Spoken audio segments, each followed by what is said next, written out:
जब पाप अपने चरम पर पहुंचा, तब भक्तों की पुकारें आसमान पर गूंजने लगी। तब स्वयं त्रिदेवी, महाकाली, महालक्ष्मी और महासरस्वती ने एक शक्ति को पृथ्वी पर भेजा।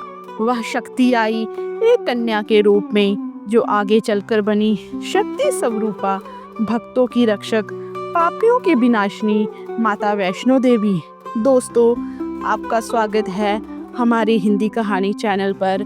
आज हम इस कहानी चैनल पे माता वैष्णो जी की जीवन कथा को सुनेंगे।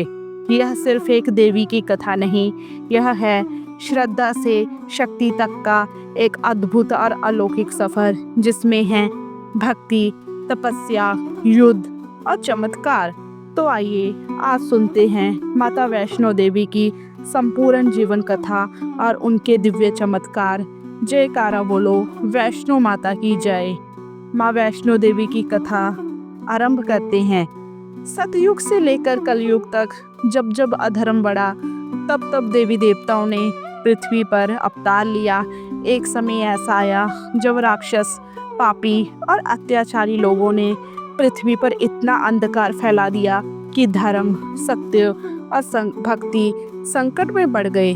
त्रिदेवी, महाकाली, महालक्ष्मी और महासरस्वती ने जब निर्णय लिया कि उन्हें मिलकर एक नई शक्ति उत्पन्न करनी होगी, तो तीनों के गुणों से युक्त हो, तब उस दिव्य शक्ति का प्रकट हुआ एक तेजस्वी कन्या, जिसका नाम रखा गया वैष्णवी। यह शक्ति आगे चलकर माता वैष्णो देवी कहलाई। माता वैष्णो देवी का मानव रूप में जन्म हुआ। मानव रूप में जन्म लेने के लिए माता ने रत्नाकर सागर नामक एक परम धार्मिक ब्राह्मण के घर जन्म लिया। कहते हैं कि जब वह कन्या जन्मी तो पूरे गांव में चमत्कार होने लगे। घर में दिव्य प्रकाश फैला, फूलों की वर्षा होने लगी और आकाश से देवताओं की आवाज सुनाई दी। यह कन्या सामान्य नहीं है, स्वयं त्रिदेवी का अवतार है। बोलो जय माँ वैष्णो देवी। माता का जीवन बचपन से ही साधना और सेवा से जुड़ा था। वह लोगों को भोजन कराती, भूखे को अन्न देती और हर किसी के दुख को दूर करने का प्रयास करती। बाल्यकाल से ही उन्होंने यह संकल्प लिया कि वे जीवन भर तपस्या करेंगी, भक्ति का प्रचार करेंगी और मानव कल्याण के लिए कार्य करेंगी। उन्होंने अपने जीवन को 3 उद्देश्य में समर्पित किया: भक्ति का प्रचार, धर्म की स्थापना, अधर्म का नाश। इन्हीं उद्देश्यों से प्रेरित होकर माता ने एक दिन घर छोड़ दिया और वन की ओर चली गई। वन की ओर जाकर उन्होंने श्री राम से उनका मिलन हुआ। माता वैष्णो देवी की कथा का एक अत्यंत मार्मिक प्रसंग है। जब वे भगवान श्री राम से मिलने के लिए वन में तपस्या कर रही थी, यह वही समय था जब श्री राम माता सीता की खोज में निकले हुए थे। माता वैष्णो देवी ने श्री राम से निवेदन किया कि वे उन्हें अपने जीवन साथी के रूप में स्वीकार करें, परंतु श्री राम जी ने उन्हें समझाया, मैं एक पत्नी व्रती हूँ, सीता ही मेरी पत्नी है। परंतु हे देवी, आप कलयुग में जब मैं कल्पी रूप में आऊंगा, तब मेरी अर्धांगिनी बनेंगी। फिलहाल आप तपस्या करें, धर्म की रक्षा करें। इस भावनात्मक पल में माता ने उनके आदेश को स्वीकार कर लिया और हिमालय की ओर चल पड़ी। इसके बाद त्रिकूट पर्वत में गई और वहां साधना करने लगी। माता ने अपना निवास स्थान चुना त्रिकूट पर्वत, आज जो जम्मू के कटरा से 13 किलोमीटर ऊपर स्थित है। वहां उन्होंने एक गुफा में बैठकर घोर तपस्या आरंभ की। वे लोगों की समस्याएं सुनती, उन्हें अन्न देती, रोगों का उपचार करती। धीरे धीरे उनकी ख्याति आसपास के शहरों में फैलने लगी। उसी समय एक शक्तिशाली तांत्रिक और योद्धा था, भैरवनाथ। वह माता की सुंदरता और तेज से मोहित हो गया और उन्हें पाने की इच्छा करने लगा। उसने माता से विवाह का प्रस्ताव रखा, जिसे माता ने दृढ़ता से साफ स्वीकार कर दिया। भैरवनाथ नहीं माना, वह माता का पीछा करने लगा। माता ने कई बार चेताया, यह देवी की भूमि है, यहाँ पाप की कोई जगह नहीं, संभल जा, अन्यथा विनाश निश्चित है। भैरवनाथ से बचने के लिए माता एक संकरी गुफा में प्रविष्ट हुई। अर्धकुंवारी गुफा कहते हैं। माता ने वहां 9 माह तक तपस्या की और अपनी शक्ति को बढ़ाया। यह गुफा आज भी वैष्णो देवी यात्रा में दर्शन का प्रमुख स्थान है। जब भैरवनाथ ने माता को अर्धकुंवारी गुफा में भी पा लिया, तब माता वहां से बाहर निकली और भागते हुए त्रिकूट पर्वत की ऊंचाई पर स्थित एक गुफा में प्रविष्ट हुई। वहीं उन्होंने अपने मूल रूप में प्रकट होकर भैरवनाथ का वध कर दिया। माता ने त्रिशूल से भैरवनाथ का सिर काटा, जो दूर जाकर भैरव घाटी में गिरा। मरते समय भैरवनाथ को ज्ञान हुआ और उसने क्षमा याचना की। माता ने उसे क्षमा कर दिया और कहा, तू भी मेरा भक्त था। मेरी मृत्यु धर्म स्थापना के लिए आवश्यक थी। तेरी मृत्यु धर्म स्थापना के लिए आवश्यक थी। अब मैं तुझे मोक्ष देती हूँ। मेरे दरबार में जो भक्त आएंगे उनके दर्शन तब तक पूर्ण नहीं होंगे जब तक कि वे भैरवनाथ के मंदिर में दर्शन नहीं करेंगे। उस गुफा में माता ने अपने 3 स्वरूपों की स्थापना की।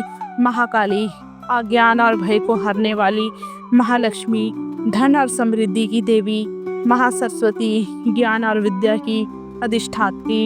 यह तीनों पिंडियां आज भी त्रिकूट पर्वत की गुफा में स्थित है और यही वैष्णो देवी मंदिर में मूल रूप से पूजनीय है।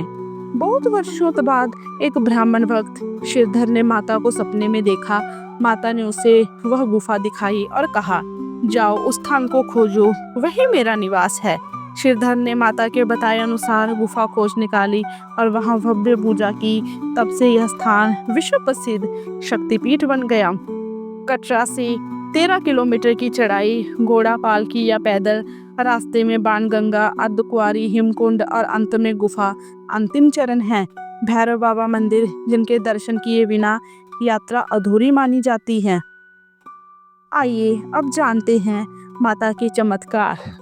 बाणगंगा का चमत्कार। जब भैरवनाथ माता का पीछा कर रहा था तो माता थक कर रुकी। उसके साथ चल रहे लंगूर वीर को प्यास लगी।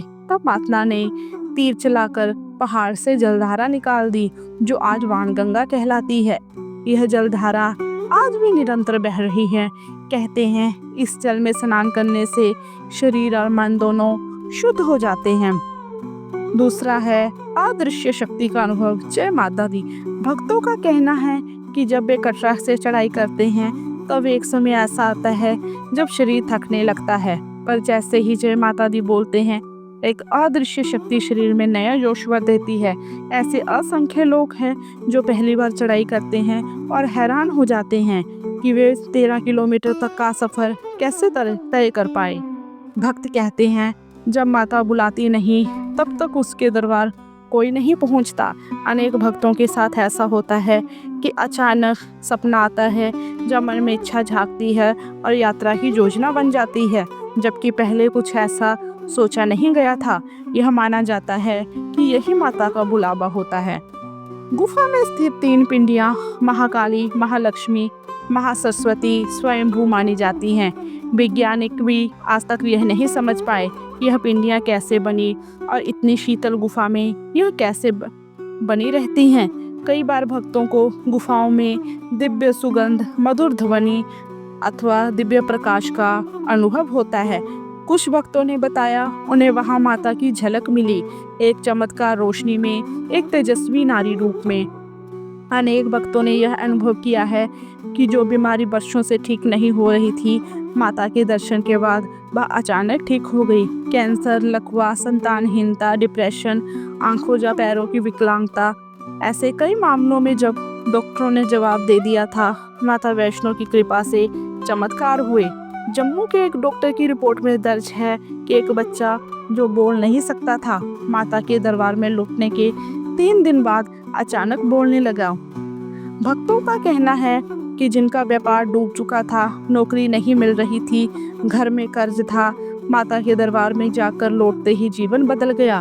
कई सफल व्यवसायी और अभिनेता कहते हैं उन्होंने करियर की शुरुआत माता के दर्शन से ही की थी और इसके बाद उन्होंने अकल्पनीय सफलता मिली। ऐसे हजारों दंपति हैं जो संतान नहीं होने से दुखी थे, उन्होंने माँ के दरबार में प्रार्थना की और संतान प्राप्त की। कई ऐसे भक्त भी हैं जिनका विवाह वर्षों से टल रहा था, माता के दर्शन के बाद उन्हें जल्दी से अच्छे रिश्ते मिले। माता को मनोकामना पूर्ण करने वाली देवी भी कहा जाता है। अनेक लोग जो अपराध, नशा, हिंसा या आत्महत्या जैसे विचारों में डूबे हुए थे, माता की गुफा में दर्शन करने के बाद उनका जीवन पूरी तरह बदल गया। एक शराबी ने बताया कि वह बस यात्रा में साथियों के कहने पर गया था, पर जैसे ही माता की गुफा में गया, उसकी आंखों में आंसू निकल पड़े और उसने जीवन भर शराब ना पीने की कसम खाई।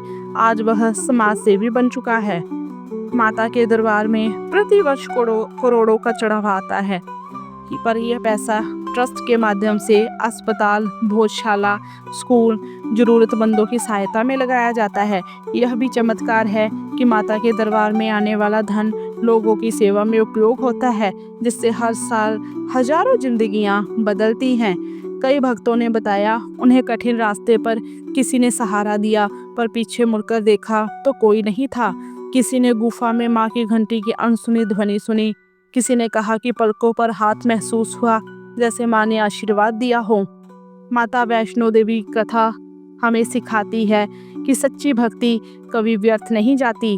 शक्ति और करुणा दोनों का संतुलन ही देवी का रूप है। जो श्रद्धा से माता के चरणों में आता है, वह कभी खाली नहीं लौटता। जब शरीर थकता है, माँ शक्ति देती है। जब मन डगमगाता है, माँ विश्वास बन जाती है। और जब जीवन अंधेरे में होता है, तब माँ स्वयं दीपक बनकर मार्ग दिखाती है।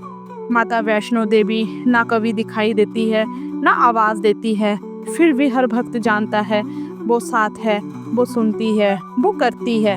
यह केवल कथा नहीं थी, यह माता का आशीर्वाद। यह था उस शक्ति का स्पर्श जिसे महसूस किया जा सकता है। आज भी माँ बुलाती है, माँ बुलाने पर ही दर्शन देती है। अंत में बस एक बात, जो माँ के दरबार में गया वो कभी खाली हाथ नहीं लौटा। जय माता दी, जय माता दी। अगर आप भी माँ के भक्त हैं तो इस वीडियो को लाइक करें, शेयर करें और चैनल को सब्सक्राइब करें और कमेंट में लिखें जय माता दी।